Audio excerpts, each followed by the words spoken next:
Hello everyone, আসসালামু আলাইকুম সবাইকে। আশা করছি তোমরা সবাই অনেক বেশি ভালো আছো। আজকে আমরা বাংলা ব্যাকরণের ধ্বনিতত্ত্বের উপর একটি গুরুত্বপূর্ণ বিষয় নিয়ে আলোচনা করব। আজকে আমাদের ক্লাসের টপিকটি হচ্ছে অক্ষর। অক্ষর কাকে বলে, অক্ষর নির্ণয় সহজ টেকনিক, অক্ষরের শ্রেণীবিভাগ সবকিছু এটি জেনে নেব আজকের এই ক্লাসের মাধ্যমে। প্রথমে আমরা জেনে নিই যে অক্ষর কাকে বলে। নিঃশ্বাসের ক্ষুদ্রতম প্রয়াসে বা চেষ্টায় একটি শব্দের যতটুকু অংশ কোনো বাধা বা বিপত্তি ছাড়াই একেবারে উচ্চারণ করা যায় তাকে অক্ষর বলা হয়। দেখো, এখানে একটি প্রশ্ন আছে, বিশ্ববিদ্যালয় শব্দটি কয়টি অক্ষরের সমন্বয়ে গঠিত? আমরা যদি আবার অক্ষর কাকে বলে দেখি, নিঃশ্বাসের ক্ষুদ্রতম প্রয়াসে বা চেষ্টায় একটি শব্দের যতটুকু অংশ কোনো বাধা বা বিপত্তি ছাড়াই একেবারে উচ্চারণ করা যায় তাকে অক্ষর বলে। দেখো, এক একজনের উচ্চারণ এক এক রকম হতে পারে। এখানে বিশ্ববিদ্যালয় শব্দটিতে যদি আমরা দেখি, কেউ কেউ উচ্চারণ করবে যে বিশ্ববিদ্যালয়, এক্ষেত্রে অক্ষর হচ্ছে তিনটি। আবার কেউ করতে পারে যে বিশ্ববিদ্যালয়, এক্ষেত্রে অক্ষর হচ্ছে পাঁচটি। আবার কেউ একেবারে করতে পারে যে বিশ্ববিদ্যালয়, এক্ষেত্রে অক্ষর দ্বারায় একটি। তো এভাবে অক্ষর নির্ণয় করলে ভুল হওয়ার সম্ভাবনা বেশি থাকে। তো এক্ষেত্রে আমরা একটি সহজ টেকনিক ব্যবহার করতে পারি, যে টেকনিক ব্যবহার করার মাধ্যমে আমরা খুব সহজেই নির্ভুলভাবে অক্ষর নির্ণয় করতে পারবো। সেই টেকনিকটি হচ্ছে,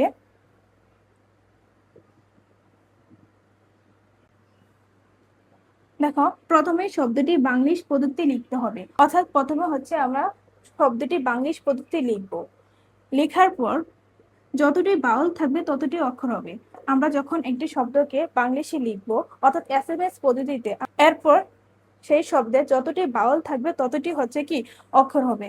দেখো, ইংরেজি বাউল হচ্ছে পাঁচটি।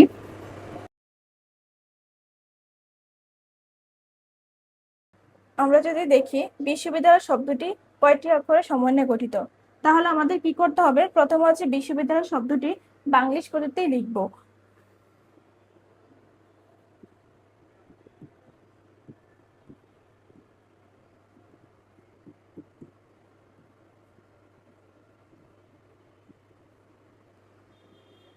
বাংলিশে লেখার পর এরপর দেখবো যে বাউল কতটি আছে। একটি, দুইটি, তিনটি, চারটি, পাঁচটি। বাউল যতটি থাকবে ততটি অক্ষর হবে। বিশ্ববিদ্যালয় শব্দটি কয়টি বাউল আছে? পাঁচটি বাউল আছে, তাহলে অক্ষর কয়টি হবে? পাঁচটি। কারণ আমরা জানি যে একটি শব্দে যতটি বাউল থাকবে ততটি অক্ষর হবে। কিছু আমরা এক্সাম্পল দেখব। এখানে আছে গোলাপ, সমাবর্তন, চিতল, জল, গীতাঞ্জলি। এই শব্দগুলোতে কয়টি অক্ষর আছে? দেখো, প্রথমে আমাদের কি করতে হবে? শব্দটি বাংলিশে লিখতে হবে। বাংলিশে লেখার পর যতটি বাউল থাকবে ততটি অক্ষর হবে। এখন আমরা বাংলিশে লিখব।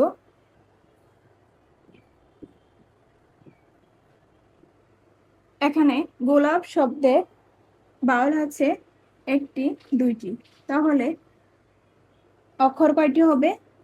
দুইটি। তারপর দেখব যে সমাবর্তন, সমাবর্তন শব্দে অক্ষর কয়টি? সেম প্রসেসে আমরা হচ্ছে কি করব? বাংলিশে লিখব সমাবর্তন শব্দটি।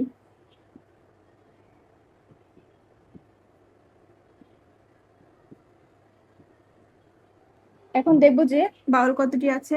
একটি, দুইটি, তিনটি, চারটি, তাহলে অক্ষর কয়টি হবে? চারটি। তারপর আছে চিতল।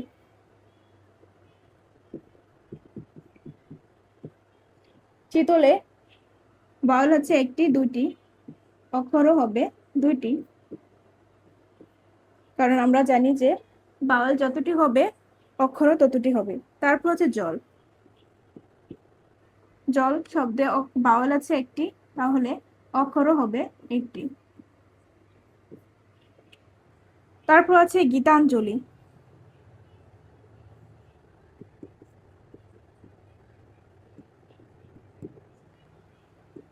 এখানে বাউল আছে একটি, দুইটি, তিনটি, চারটি, তাহলে গীতাঞ্জলি শব্দে কয়টি অক্ষর আছে? গীতাঞ্জলি শব্দে চারটি অক্ষর আছে। কারণ আমরা জানি যে শব্দে বাউল যতটি হবে অক্ষরও ততটি হবে।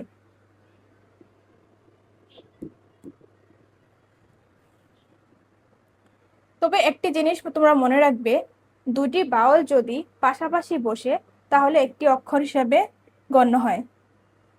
পূর্বে আমরা জেনেছিলাম যে যতটি বাউল হবে ততটি অক্ষর হবে, কিন্তু একটি নিয়ম আছে, যখন দুটি বাউল পাশাপাশি বসবে তখন দুইটি বাউল মিলে একটি অক্ষরে রূপান্তর হবে। এখানে কিছু এক্সাম্পল আছে, যেমন বাই। এখানে বাই শব্দে বাউল কয়টি? একটি, দুইটি। তাহলে অক্ষর কয়টি হবে? একটি, কারণ দুইটি বাউল যখন পাশাপাশি বসে তখন একটি অক্ষর হিসেবে গণ্য হয়। তারপর দেখব বোনাই।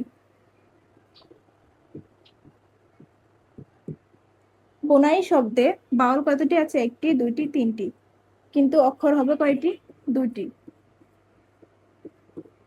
এ আর আই দুটি বাউল পাশাপাশি বসছে, তাই একটি বাউলে রূপান্তরিত হয়েছে।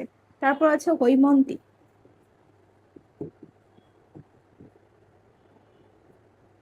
হৈমন্তী শব্দে বাউল আছে একটি, দুইটি, তিনটি, চারটি, কিন্তু অক্ষর হবে তিনটি, কারণ আমরা জানি দুইটি বাউল যখন পাশাপাশি বসে তখন একটি অক্ষর হিসাবে রূপান্তরিত হয়। উ আই দুইটি বাউল এটি পাশাপাশি বসেছে, তাই এটি একটি অক্ষরে রূপান্তরিত হয়েছে। তাহলে একটি, এখানে একটা অক্ষর, তারপর দুইটি, এখানে একটি অক্ষর, দুইটি, তো এখানে একটি অক্ষর, তিনটি। তাহলে হৈমন্তী শব্দে কয়টি অক্ষর রয়েছে? হৈমন্তী শব্দ আছে তিনটি অক্ষর রয়েছে। সর্বশেষ আছে বই। এখানে বই শব্দেও বাউল আছে দুইটি, কিন্তু অক্ষর হবে একটি, কারণ আমরা জানি যে দুইটি বাউল যখন পাশাপাশি বসে তখন একটি অক্ষর হিসাবে রূপান্তরিত হয়। এভাবে যদি তোমরা অক্ষর নির্ণয় করো তাহলে আশা করছি অক্ষর নির্ণয় নিয়ে তোমাদের আর কোনো সমস্যা হবে না।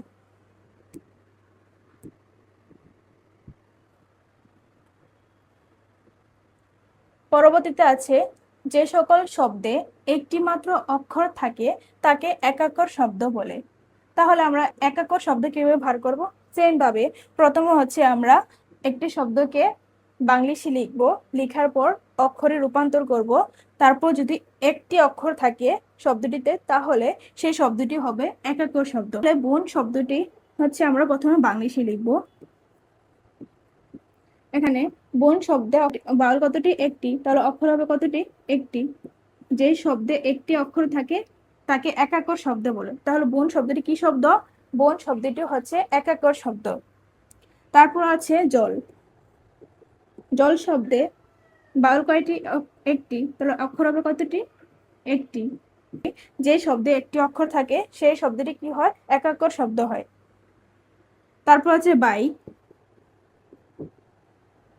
বাই শব্দে বাউল কয়টি? দুইটি, কিন্তু বাউল যদি পাশাপাশি বসে একটি অক্ষরে রূপান্তরিত হয় তাহলে বাই শব্দটি কয়টি আছে? একটি অক্ষর আছে। তাহলে বাই শব্দটি কি শব্দ? একাক্ষর শব্দ।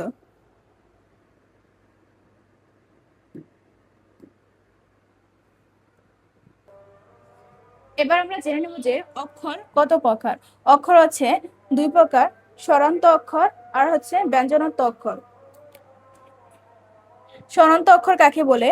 যে অক্ষরের শেষে স্বরধ্বনি উচ্চারিত হয় তাকে স্বরান্ত অক্ষর বলে। যেমন আশাদেশী শেষে স্বরবর্ণ আছে, তাই সেটি হচ্ছে স্বরান্ত অক্ষর। তারপর আছে ব্যঞ্জনাত্মক অক্ষর কাকে বলে? যে অক্ষরের শেষে ব্যঞ্জন ধ্বনি উচ্চারিত হয় তাকে ব্যঞ্জনাত্মক অক্ষর বলে। যেমন পবন, সমীরের শেষে কি আছে? ব্যঞ্জন বর্ণ আছে, তাই সেটি কি হবে? ব্যঞ্জনাত্মক অক্ষর হবে। তবে স্বরান্ত অক্ষর আর ব্যঞ্জনাত্মক অক্ষর নির্ণয়ের একটি সহজ টেকনিক আছে, যে টেকনিকটির মাধ্যমে আমরা সহজে স্বরান্ত অক্ষর আর ব্যঞ্জনাত্মক অক্ষর নির্ণয় করতে পারবো। প্রথমে আমরা কি করব? শব্দটিকে বাংলিশে লিখব। বাংলিশে লেখার পর শেষে যদি বাউল থাকে তাহলে সেটি হবে স্বরান্ত অক্ষর, আর শেষে যদি কনসোনেন্ট থাকে তাহলে সেটি হবে ব্যঞ্জনাত্মক অক্ষর। চলো আমরা কিছু এক্সাম্পল দেখি। যেমন আশা। আশাটি কি হবে? স্বরান্ত অক্ষর না ব্যঞ্জনাত্মক অক্ষর? প্রথমে আমরা কি করব? বাংলিশে লিখব।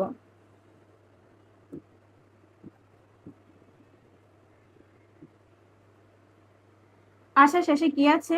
বাউল আছে, তাই এটি কি হবে? স্বরান্ত অক্ষর।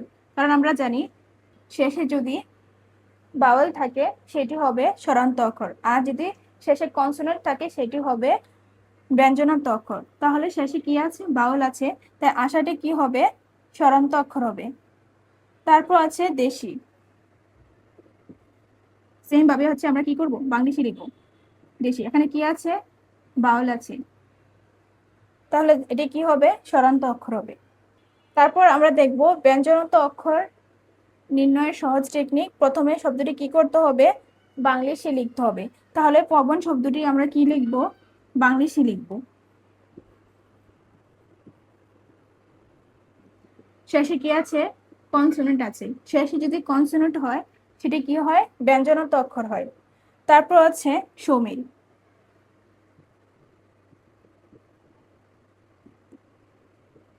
শেষে কি আছে? কনসোনেন্ট আছে। তাহলে সমীর কি? সমীরের ট্রিকটি কি?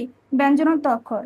এভাবে যদি আমরা অক্ষর নির্ণয় করি, আশা করছি আজকের পর থেকে অক্ষর নির্ণয় নিয়ে তোমাদের আর কোনো সমস্যা হবে না। তো আজকের মতো বিদায় নিচ্ছি। আসসালামু আলাইকুম।